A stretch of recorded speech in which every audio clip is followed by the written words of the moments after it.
demander à Dieu toute sa grâce, toute sa bénédiction sur chacune de nos vies. Seigneur notre Père, nous te remercions parce que nous t'apportons le fruit de notre travail. Nous te remercions pour ta bénédiction. Nous te remercions pour ta bonté. Voulons nous souvenir que nous pourrons venir à vide devant toi parce que tu n'es pas venu les mains vides. Seigneur, nous voulons te bénir aussi en actes et nous te louons dans le nom de Jésus. Amen. Voilà, je disais deux témoignages très courtement concernant deux témoignages où la main de Dieu s'est posée, s'est manifestée. Je laisse la parole à notre frère Maxime, s'il vous plaît.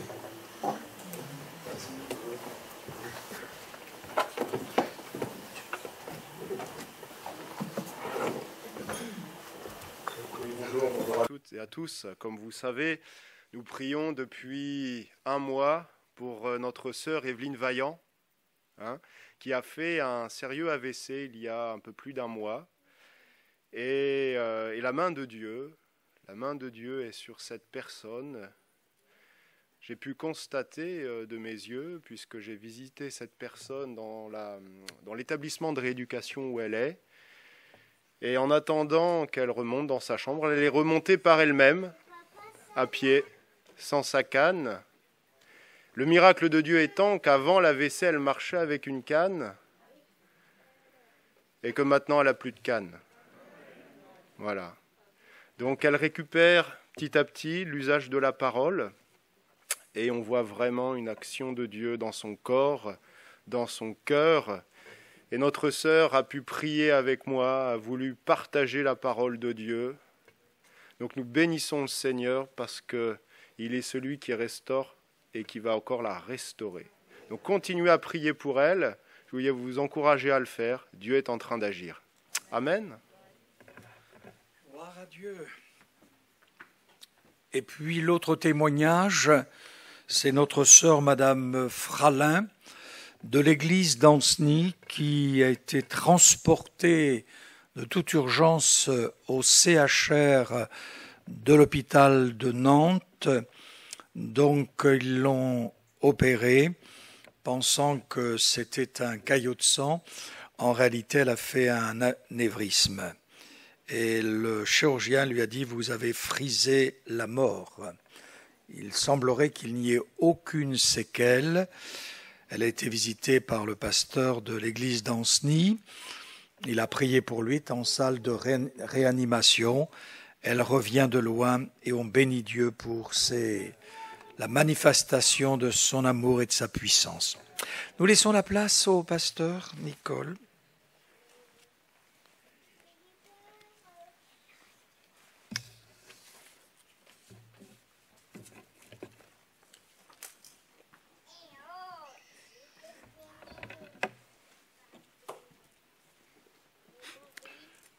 Comment trouver les mots qui conviennent à cette tragédie, dans cette tragédie que nous sommes en train de vivre depuis quelque temps?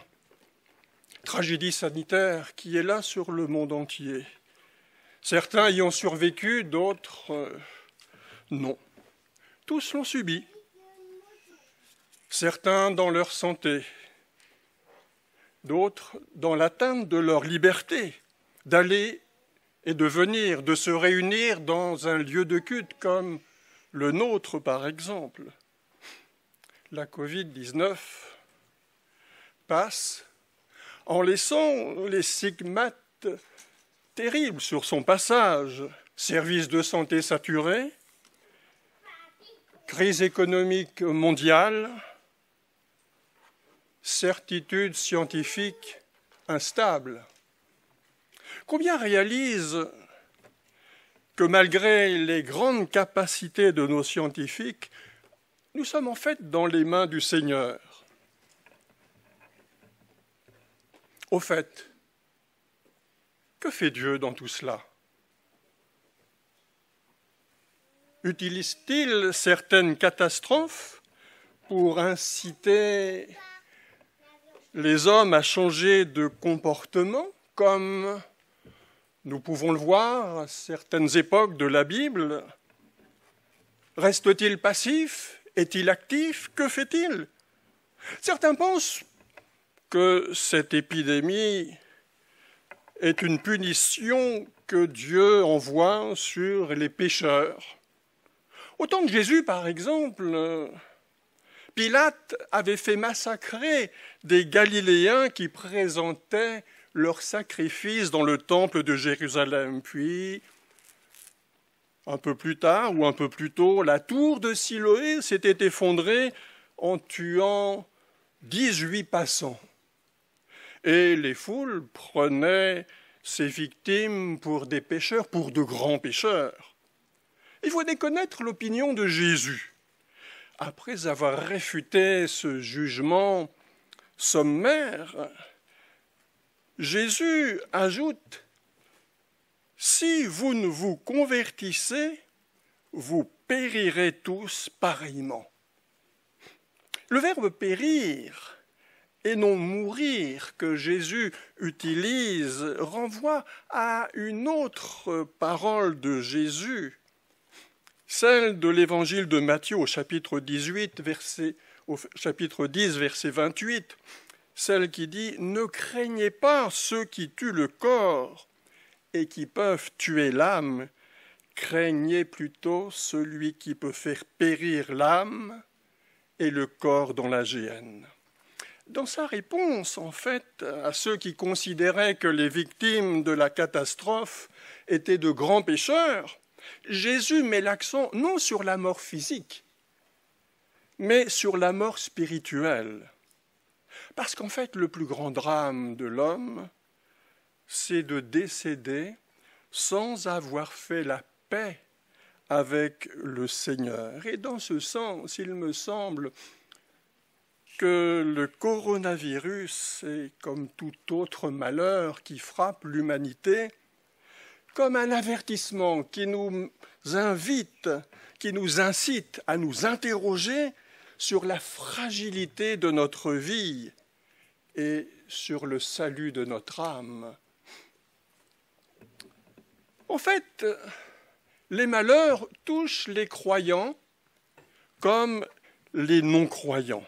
Les épidémies, les cataclysmes ne tiennent pas compte des valeurs morales ou spirituelles de ceux qu'ils frappent.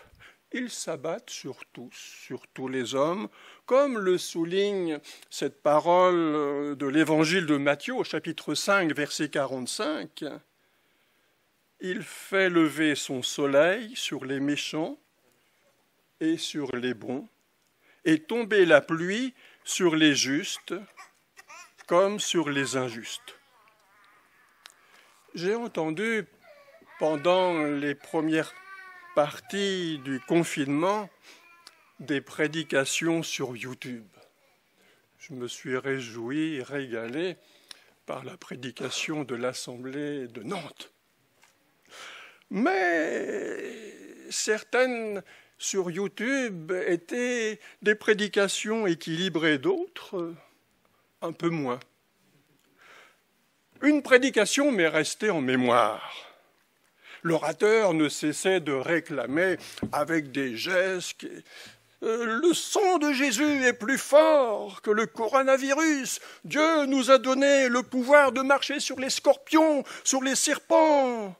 Le coronavirus ne peut pas nous atteindre. Alors embrassons-nous, alors fréquentons-nous. Nous n'avons pas à redouter cette épidémie. Il n'empêche que des chrétiens et des pasteurs ont cependant été contaminés. Certains en sont morts. Même chaussés du zèle que donne l'Évangile, cet élément de la solide armure du chrétien dont parle Éphésiens chapitre 6, nous marchons tous avec une bonne paire de souliers. Et même munis de chaussures de brousse, nous n'allons pas mettre délibérément le pied sur un serpent. Même avec la promesse de l'évangile de Marc au chapitre 16, verset 16, qui nous affirme que nous serons préservés des conséquences de tout breuvage mortel, nous n'allons pas boire volontairement du cyanure en proclamant qu'au nom de Jésus, nous n'allons pas mourir.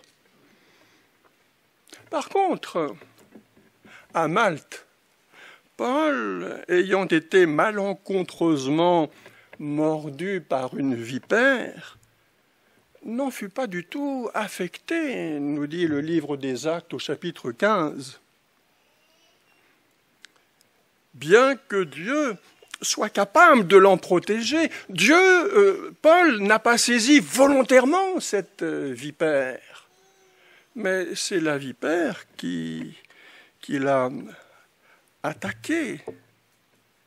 Comme Jésus, par exemple, notre Seigneur, défié par le prince de ce monde de se jeter en bas du pinacle du temple de Jérusalem, a répondu « Tu ne tenteras pas le Seigneur ton Dieu ».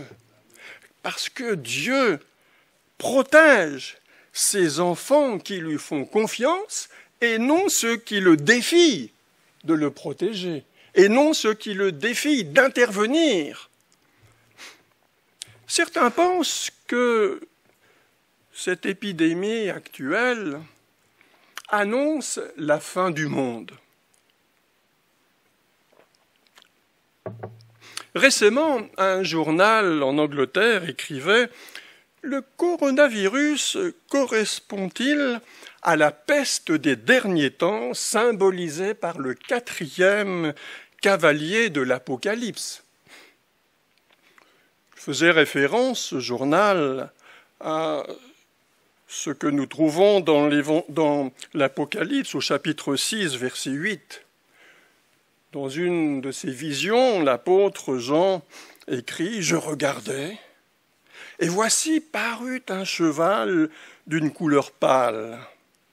Celui qui le montait se nommait la mort, et le séjour des morts l'accompagnait. Le pouvoir lui fut donné sur le quart de la terre pour faire périr les hommes par l'épée, par la famine, par la mortalité et les bêtes sauvages de la terre. » Quelle vision extraordinaire! Comme toutes les calamités de l'Apocalypse, les cavaliers sont libérés par l'agneau de Dieu, Jésus-Christ, lorsqu'il ouvre le premier des 7 sceaux, au chapitre 6 et au verset 1. Il faut comprendre le déroulement prophétique de l'Apocalypse pour situer chacun de ces événements à sa bonne place. Les 3 premiers chapitres de l'Apocalypse décrivent le cours de l'Église, l'histoire de l'Église, de sa naissance jusqu'à son enlèvement. Les chapitres 6 à 18, les chapitres suivants, dépeignent la grande tribulation, période de douleur et de souffrance, où les jugements vont essayer de réveiller les pécheurs endurcis. Le chapitre 20 décrit le retour de Jésus avec son Église. Et les chapitres 21 et 22 nous parlent, après le millénium, des nouveaux cieux et de la nouvelle terre.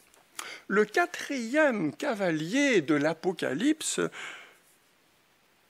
se situe au chapitre 6 de l'Apocalypse et se situe pendant la grande tribulation, période qui, selon la majorité des lecteurs de la Bible, n'est pas encore arrivée puisque l'Église est toujours sur terre. L'épidémie actuelle, semble-t-il, n'est qu'un des nombreux indices du retour de Jésus sur terre, retour mentionné dans l'évangile de Luc au chapitre 21. Toutes sortes de signes sont énumérés, et notamment au chapitre 21 donc et au verset 11, « Il y aura de grands tremblements de terre en divers lieux, des pestes, des famines, des phénomènes terribles, de grands signes dans le ciel. Mais avant tout cela, on mettra la main sur vous, on vous persécutera, on vous livrera aux synagogues, on vous jettera en prison, on vous mènera devant les rois et devant les gouverneurs à cause de mon nom. » Il faut comprendre que le déroulement prophétique de toute prophétie n'est pas un déroulement brutal, soudain, mais c'est un déroulement progressif. La prophétie n'avance pas par saccades, par tranches, mais d'une manière progressive. Et depuis 2000 ans que Jésus a annoncé, a prophétisé qu'il reviendrait, eh bien, les signes de son retour, les signes qu'il a annoncés se manifestent. Mais voilà que depuis quelque temps, ces signes deviennent de plus en plus fréquents, de plus en plus nombreux. Et ces signes atteindront leur fréquence maximum pendant les 7 ans de la grande tribulation. Le chapitre de Luc que nous avons cité au verset 11 parle souvent de tremblements de terre ou de famine. Et lorsqu'il arrive de nos jours un tremblement de terre ou une famine, eh bien, on évoque cette parole de Jésus. Mais si vous avez bien écouté la lecture de ce verset que j'ai faite, il y a également mention de persécution des croyants. Autant que les épidémies, autant que les tremblements de terre, autant que tous ces signes, la persécution des croyants est un signe du retour de Jésus. En 2020, selon Portes Ouvertes, un organisme qui s'occupe des chrétiens persécutés, en 2020, cette année, 260 millions de chrétiens sont persécutés dans le monde. C'est-à-dire un chrétien sur 8. 3000 chrétiens ont été tués. 9500 attaques ont été effectuées contre des églises. Dans nos pays occidentaux, on ne met plus les chrétiens physiquement à mort, mais il y a une autre forme de persécution qui est dure à vivre, qui nous impose les normes d'une vie contraire à celle de notre foi, qui élève nos enfants sur des bases qui sapent la foi qu'ils auraient pu avoir par la suite. C'est une persécution morale. On veut détruire tout fondement de foi biblique dans nos pays occidentaux. Voyez par exemple en France, pays de la liberté. J'ai cru remarquer sous certains masques un genre de sourire.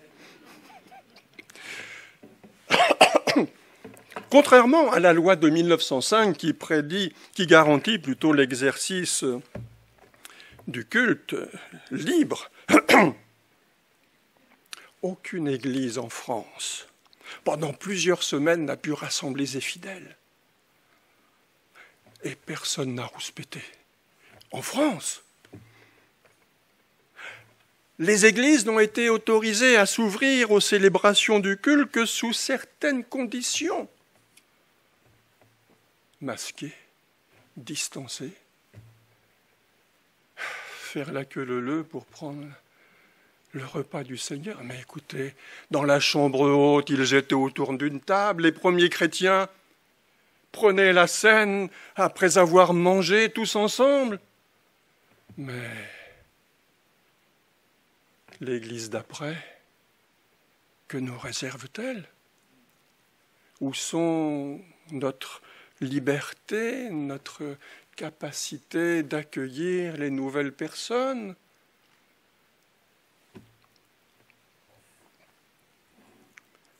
Et il semble que tout ce que nous vivons de nos jours, toutes ces responsabilités de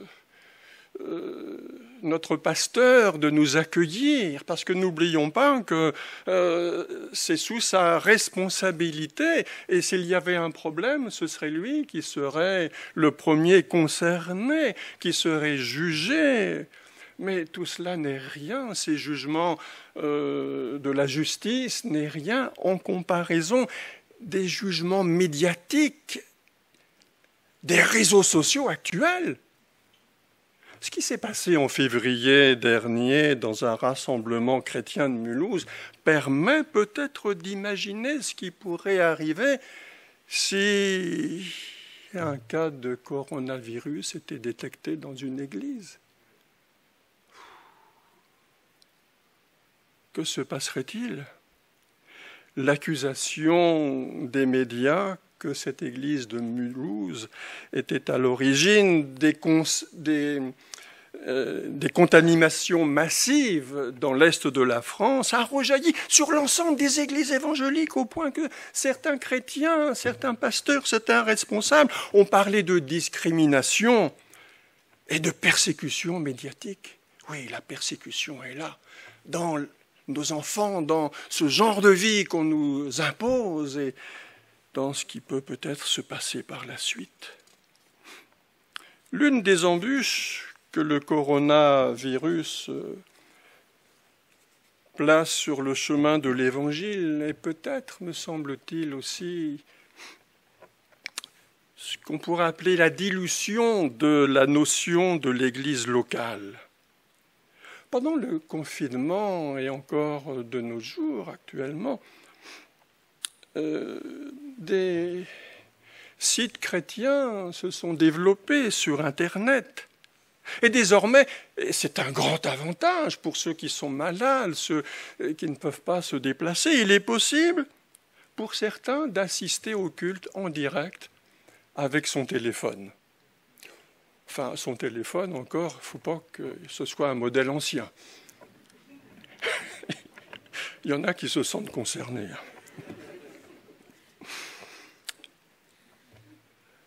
Mais prenons garde d'affaiblir le sens biblique de l'Église en appelant diffusion sur le web un rassemblement d'églises. Oh, ce matin, nous avons la joie d'être rassemblés, non devant un écran. Ce qui est bien. Béni soit le nom du Seigneur pour cela. Mais l'Église, c'est autre chose. C'est bien autre chose qu'une connexion virtuelle. N'abandonnons pas notre assemblée, dit l'Épître aux Hébreux, au chapitre 10, verset 25, dans sa version seconde. La version d'Arby dit « N'abandonnons pas le rassemblement de nous-mêmes. » Le rassemblement de nous-mêmes. L'Église locale, c'est le rassemblement physique de croyants tous aussi imparfaits les uns que les autres, que la présence du Seigneur rend membres d'un corps spirituel parfait dont il est la tête et le Seigneur. Et ça, c'est le grand miracle du rassemblement de l'Église. C'est pourquoi, voyez-vous, l'Épître aux Hébreux, au chapitre 13, verset 17, demande « Obéissez à vos conducteurs ». Il y en a, ça passe pas. Hein. Obéissez à vos conducteurs. Bon, et demande aussi « Supportez-vous les uns les autres ?» Et non pas zapper sur YouTube pour trouver un programme de chant plus dynamique, pour trouver un prédicateur plus que celui que nous avons d'habitude et qui est déjà extraordinaire.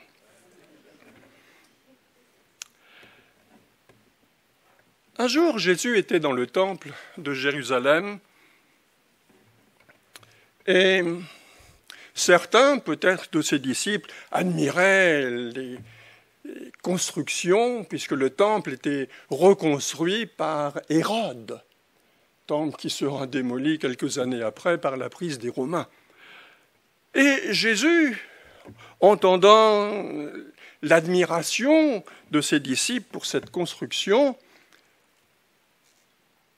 a dit « Voyez-vous tout cela, il ne restera pierre sur pierre qui ne soit démoli. » Alors les disciples demandaient « Mais qu'est-ce qu'il va se passer ?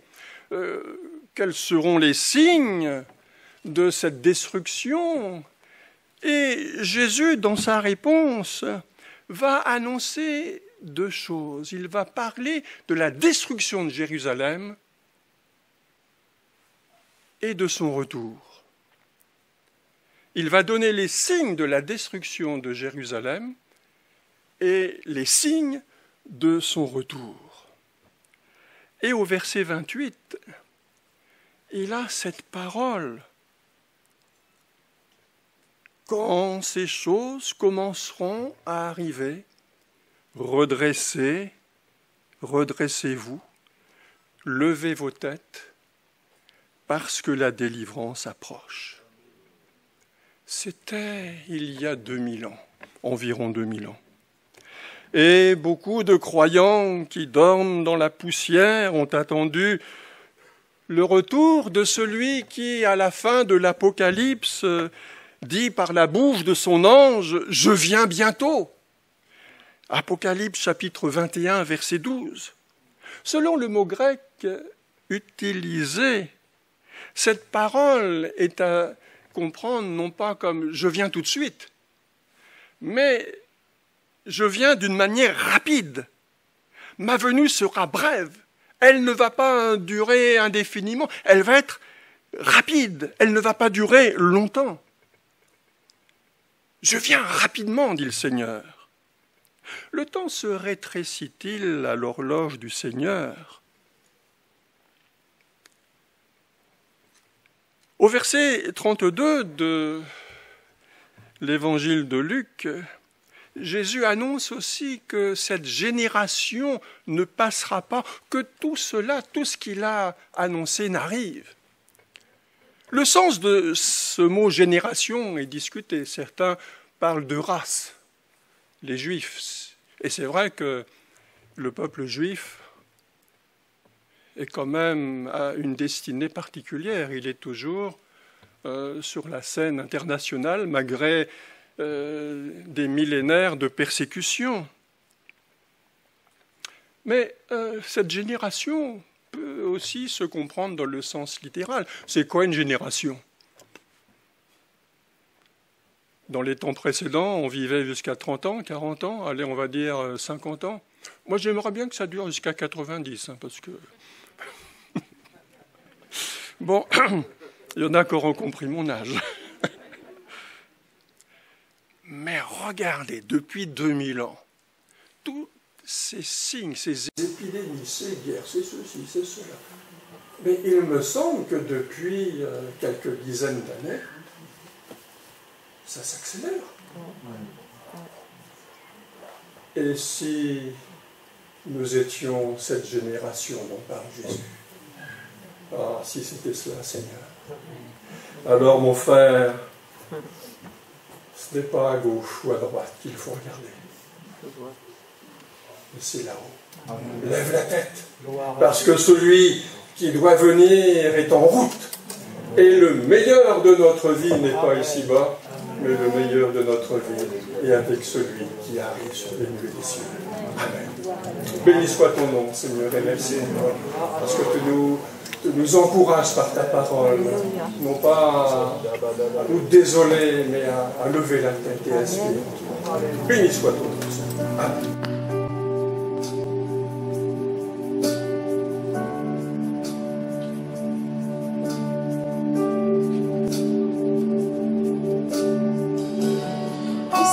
Tant de désespérance, où tout n'est que doute et peur, nous n'avons qu'une seule fondation, nous croyons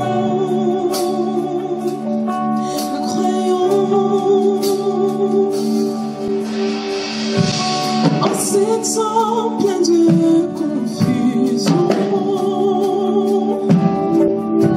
toutes ces noirs tu es lumière. Nous n'avons qu'un unique salut. Nous croyons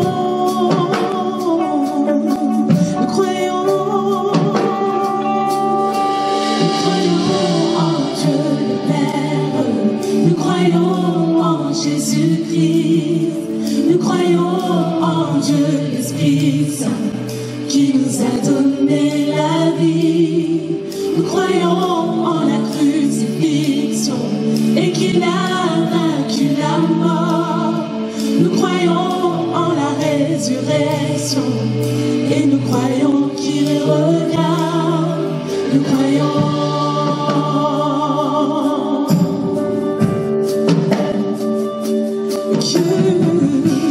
notre foi soit plus qu'un beau chant,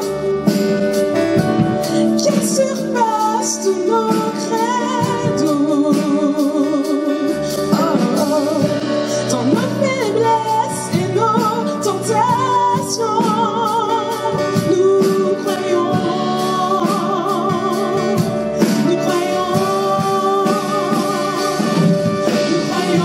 en Dieu le Père, nous croyons en Jésus-Christ, nous croyons en Dieu l'Esprit Saint qui nous a donné la vie.